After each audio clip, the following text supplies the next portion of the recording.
नमस्कार किसान एवं पशुपालक भाइयों, स्वागत है आपका हमारी खेती हमारे पशु यूट्यूब चैनल पर। किसान साथियों, आज हम आपको गेहूं की एक अलग प्रकार की समस्या के बारे में जानकारी साझा करेंगे, जिसमें गेहूं में पीलापन आता है। अभी तक हमने जो गेहूं में पीलापन आने का कारण बताया या हमने देखा, वो ज़्यादातर किसान भाइयों का कारण था कि गेहूँ में नमी ज़्यादा है, या फिर गेहूँ में अक्सारिया ज़मीन है, या फिर कोई दवाई स्प्रे गलत लग गया, उसकी वजह से गेहूं में पीलापन आ जाता है। लेकिन आज हम कुछ अलग प्रकार की चीज़ देख रहे हैं, जिसको मैं आपसे साझा भी करना चाहूँगा। तो उसका क्या कारण है और क्या समाधान है, ये बात मैं आज आपसे इस वीडियो के माध्यम से साझा करूँगा। ये जो खेत आप देख रहे हैं किसान साथियों, इसमें एकदम चकाचक आपको गेहूँ नज़र आता है। बिल्कुल अच्छा हरा भरा गेहूँ है, अच्छा फूटा हुआ है, कोई कमी नहीं है इस गेहूँ में। लेकिन आप देखिए कि यहाँ पर जो गेहूँ है वो एकदम पीला हुआ गेहूँ है। इसको मैं आपको बिल्कुल करीब से दिखाने की कोशिश करूँगा। देखिए, ये गेहूँ और ये गेहूँ, यानी कि इनमें बहुत ज़्यादा अंतर है। यहाँ पे गेहूँ कमज़ोर है, यहाँ पे गेहूँ ठीक है। ये देखिए, ये जो गेहूँ है, गेहूँ की फसल है, ये ऊपर से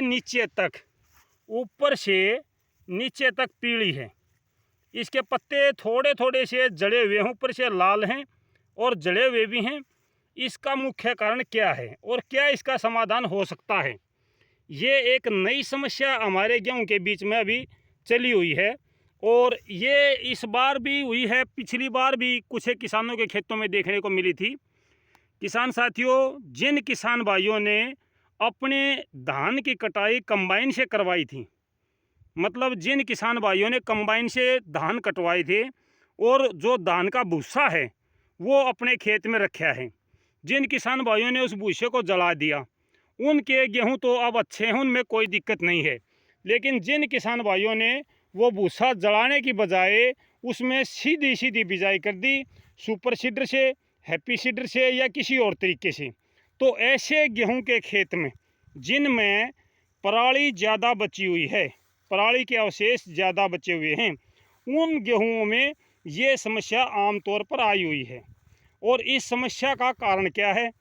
किसान साथियों, आपको भी पता है कि हमारी ज़मीन में बैक्टीरिया होते हैं, जो बैक्टीरिया हमारे फसल को उर्वरक देने का काम करते हैं। जो हम खाद अपने खेत में डालते हैं, उस खाद को, जैसे हमने यूरिया डाला है, यूरिया में नाइट्रोजन होती है, नाइट्रोजन को नाइट्रेट में बदलने का जो काम है वो जीवाणु करते हैं, बैक्टीरिया।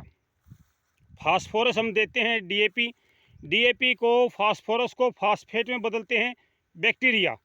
जब कोई भी खाद यूरिया को नाइट्रेट में बदलते हैं और फास्फोरस को फास्फेट में बदलते हैं, तभी हमारे जो फसल होती है, कोई भी फसल होती है, तब उसको वो भोजन मिलता है।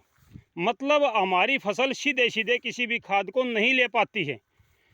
इस समय इस खेत में जो समस्या है वो ये है कि जो फसल अवशेष बचे हुए हैं धान की, और जो ज़मीन में बैक्टीरिया थी, वो बैक्टीरिया इस फसल अवशेष को गलाने में, संतुलित करने में व्यस्त हैं।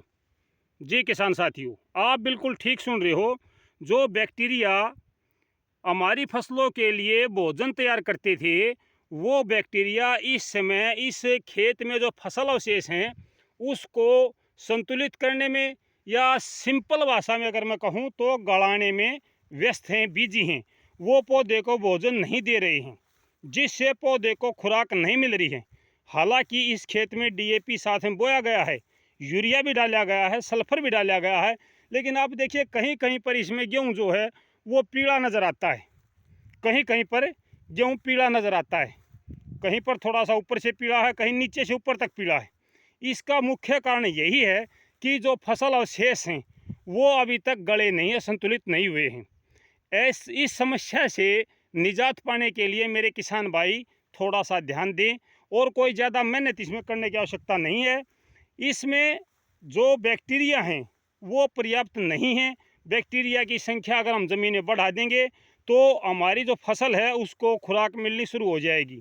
हम अपनी फसल में जीवाणु खाद, जी किसान साथियों, जीवाणु खाद का ज़्यादा से ज़्यादा प्रयोग करें, ताकि जो फसल अवशेष हमारी ज़मीन में पड़े हैं उनको जल्दी से जल्दी वो बैक्टीरिया, वो जीवाणु इसको गला दें।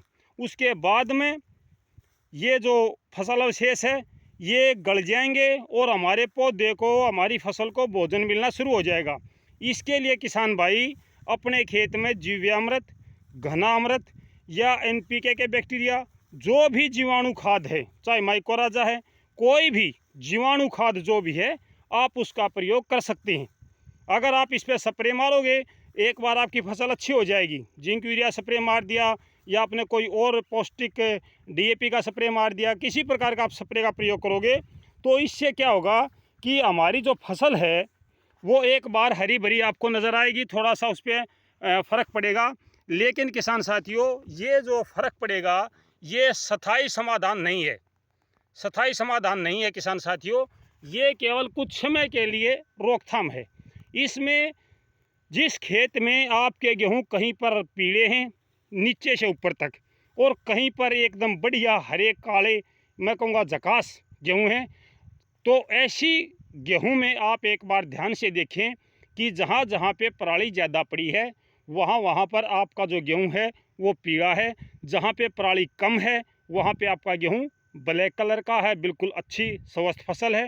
तो इसका मतलब है कि आपके खेत में बैक्टीरिया की कमी है। बैक्टीरिया उन खेतों में ज़्यादा पनपते हैं जिसमें कार्बनिक पदार्थ ज़्यादा होते हैं। जिन फसलों में, जिस ज़मीन में गलाने के लिए फसल अवशेष होते हैं या गोबर की खाद होती है, कंपोस्ट खाद होती है, ऐसी फसलों में, ऐसी ज़मीनों में ज़्यादा जीवाणु होते हैं और उसमें ये जल्दी जल्दी इसको गला के फसल को पोषक तत्व उपलब्ध करवा देते हैं। लेकिन फ़िलहाल किसान साथियों, हर साल किसान भाई अपनी फसल अवशेष जलाते हैं, जिससे हमारी ज़मीन में कार्बनिक पदार्थ तो कम हुए हैं, साथ ही साथ बैक्टीरिया की संख्या भी कम हो गई है, जीवाणु की संख्या भी कम हो गई है। अब हमें कृत्रिम जीवाणु को डालने की आवश्यकता पड़ती है। तो मेरे को उम्मीद है मेरे किसान साथियों की शायद आपको ये जानकारी अच्छी लगी होगी, काम की लगी होगी। अगर आपके काम की जानकारी आपको अच्छी लगे, वीडियो अच्छी लगे, तो एक लाइक ज़रूर करें। फिलहाल इतना ही किसान साथियों, फिर मिलते हैं किसी नई जानकारी के साथ, किसी नए सुझाव के साथ। तब तक नमस्कार, जय हिंद।